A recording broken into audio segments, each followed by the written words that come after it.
بسم اللہ الرحمن الرحیم۔ اس نے لے لیا ہے، ہمت کے کمزور لوگ شیعہ نہیں ہو سکتے، کمزور ہمت والے اہل بیت سے جڑے ہوئے لوگ نہیں ہو سکتے، جلدی ہتھیار ڈالنے والے لوگ اہل بیت سے وابستہ نہیں ہوتے۔ بھئی میدان سے بھاگنا نہ ہمارے بڑوں کا کام رہا ہے، نہ میدان چھوڑنا ہمارا کام ہونا چاہیے۔ ڈٹنے والا، جمنے والا، اس پہ پھر فکر کی اپنی پختگی کے ساتھ اس میدان میں ڈٹ جانا اور جم جانا، یہ اہل بیت کے چاہنے والوں کی نشانی ہے۔ کیا فرمایا تھا جنگ جمل کے اندر؟ آواز دی محمد حنفیہ، جاؤ اس اونٹنی کے گھٹنے کاٹ کے آؤ تاکہ ہودج گرے، ہودج گرے گی تو جنگ ٹھنڈی پڑے گی۔ سارا مسئلہ ہی وہاں ہے۔ محمد حنفیہ اتر آئے، تیار ہو کر باہر آ گئے، ہاتھ میں تلوار ہے، ڈھال ہے، زرہ پہن لی، خود پہن لیا سر پہ، آئے بابا کے پاس۔ بابا اجازت؟ حضرت نے فرمایا 3 اصولوں کو ذہن میں بٹھا کر جاؤ، 3 باتوں کو اپنے ذہن میں بٹھا کر جاؤ۔ سب سے پہلی بات یہ جو اس وقت میرے مضمون میں ہے، انظر الی اقصی القوم، آخری دستے پہ نگاہ رکھنا۔ جی اگر تمہاری نگاہ پہلے دستوں پر ہوگی تو کبھی آخر تک نہیں پہنچ پاؤ گے۔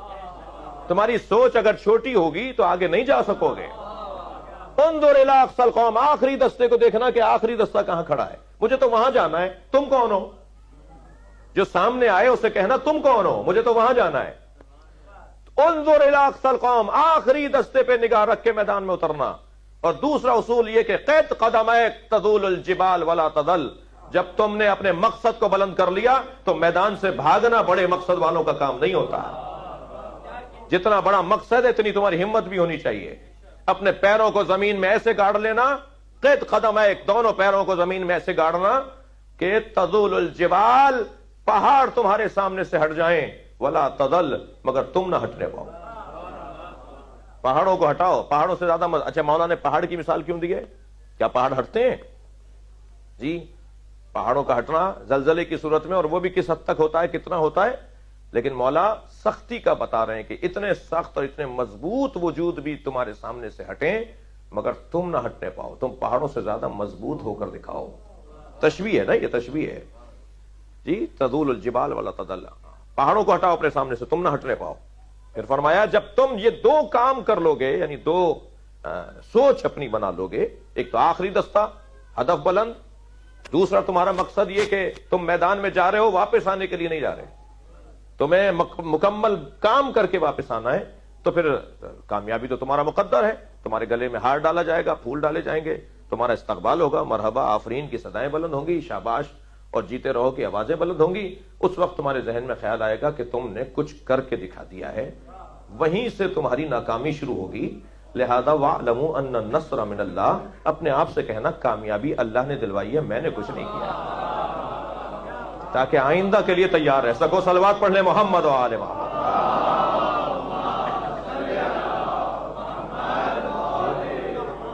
عزیزان گرامی، محمد اتر آئے میدان کے اندر، محمد حنفیہ اتر آئے، بہت تیزی سے آگے بڑھ رہے تھے کہ ایک مرتبہ 2 برابر تیروں کی بارش شروع ہوئی۔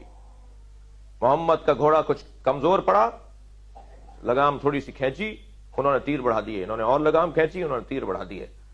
ادھر یہ گھوڑے سے اتر آئے، مقابلہ کر رہے تھے کہ ایک مرتبہ پشت پر کسی نے ہاتھ رکھا، اڑ کے دیکھا تو امام حسن کھڑے تھے۔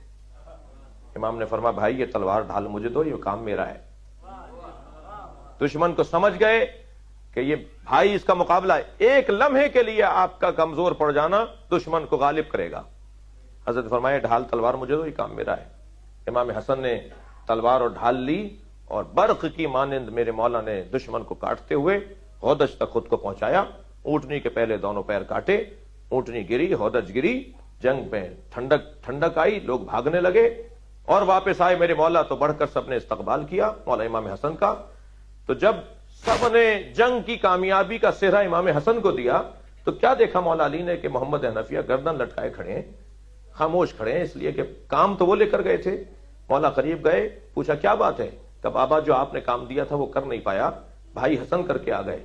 مولا نے پشت پر ہاتھ مارتے ہوئے فرمایا انت ابنی وہو ابن رسول اللہ، تم میرے بیٹے ہو وہ رسول اللہ کا بیٹا ہے۔ میرے بیٹے میں اور رسول اللہ کے بیٹے میں یہی فرق ہے. صلوات پڑھیں گے محمد و آل محمد. اللہ اکبر. فخر کر رہے ہیں میرے مولا کہ میرے بچے رسول اللہ کے بچے ہیں. کہا تھا شام کے حاکم کو خط لکھ کر, خبردار مجھے اپنے ساتھ مقایسہ نہیں کرو. جب اس نے کہا نا میں بھی بڑے خاندان کا ہوں, آپ بھی بڑے خاندان کے, تو حضرت نے فرمایا خبردار مجھے اپنے ساتھ مقایسہ نہیں کیا کرو, میں نبی کے 2 بیٹوں کا باپ ہوں. جو جواب دیا حضرت نے اس میں ایک جواب یہ تھا, میں نبی کے 2 بیٹوں کا باپ ہوں. عزیزو, ہدف کا تعین اور ہدف کا بلند ہونا یہ دوسری شرط ہے ہدف اور مقصد کے لیے. تیسری شرط ہدف کا پاک ہونا. ہدف کا پاک ہونا بہت بڑی فکر ہے بھائی, مگر نجاستوں سے بھری ہوئی ہے. یہ چاہتے ہیں پاکستان کے صدر بن جائیں, یہ چاہتے ہیں آسٹریلیا کی مثال کے طور پر مالک بن جائیں. جی فکر بڑی ہے, مگر وہاں تک پہنچنے کے لیے جو طریقے اپنا رہے ہیں وہ نجس طریقے ہیں. وہ جو ہدف ہے وہاں تک پہنچنا ہے, پاک رستے سے پہنچنا ہے. ہدف کا پاک ہونا بھی ضروری ہے, وسیلے کا پاک ہونا بھی ضروری ہے.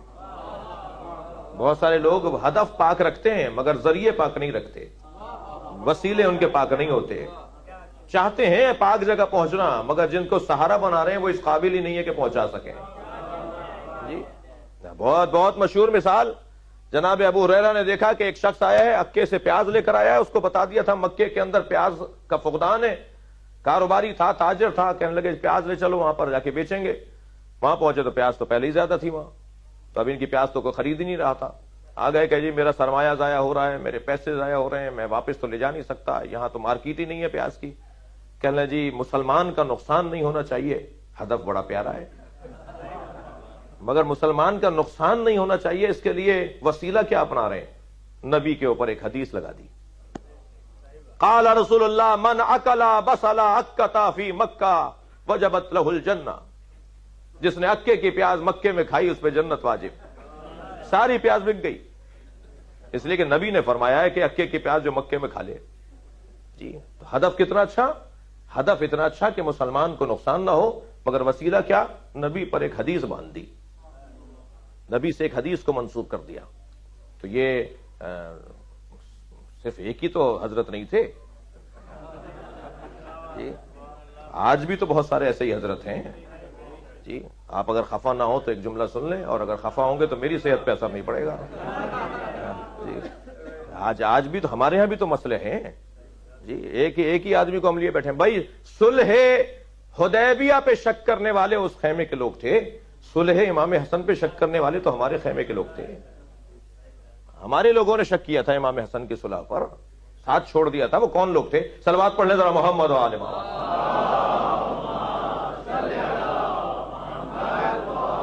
تھوڑی سی کمزور ہوئی ہے آپ کی صلوات. محمد و آل محمد. اللہ اللہ اللہ آپ کو اپنے حفظ و امان میں رکھے. تو ایسا تو نہیں ہے کہ میں اگر اس دروازے پر بیٹھ گیا ہوں تو بس میرے سارے معاملات ٹھیک ہو گئے. وہاں نبی کی طرف منسوب کی جاتی تھی باتیں, آج بھی باتیں نہ منسوب ہوتی ہیں.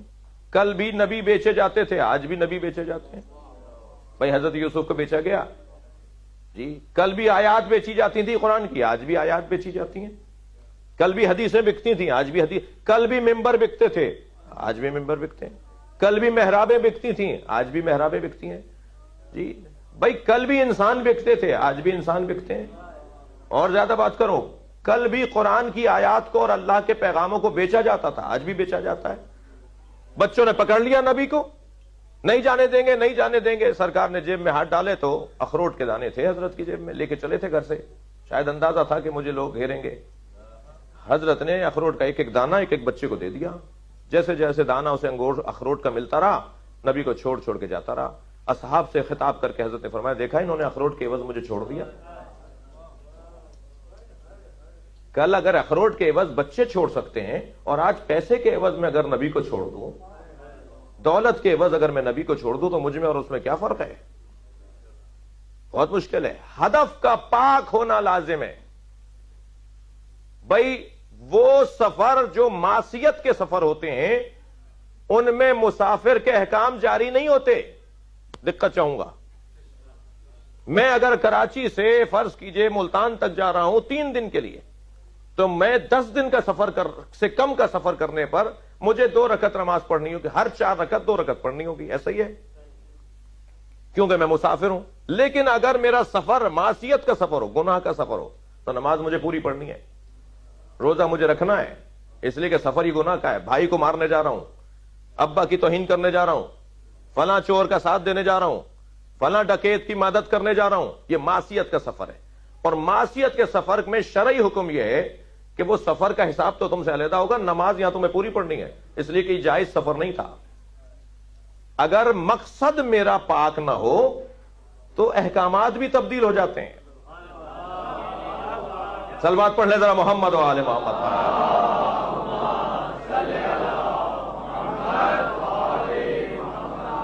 ہدف کا تعین، ہدف کا بلند ہونا اور ہدف کا پاک ہونا، یہ صاحبان ہدف کو پہلے سے طے کرنا ہے کہ مجھے کہاں تک پہنچنا ہے. عزیزان گرامی، میرا اور آپ کا ہدف بہت روشن ہے الحمدللہ.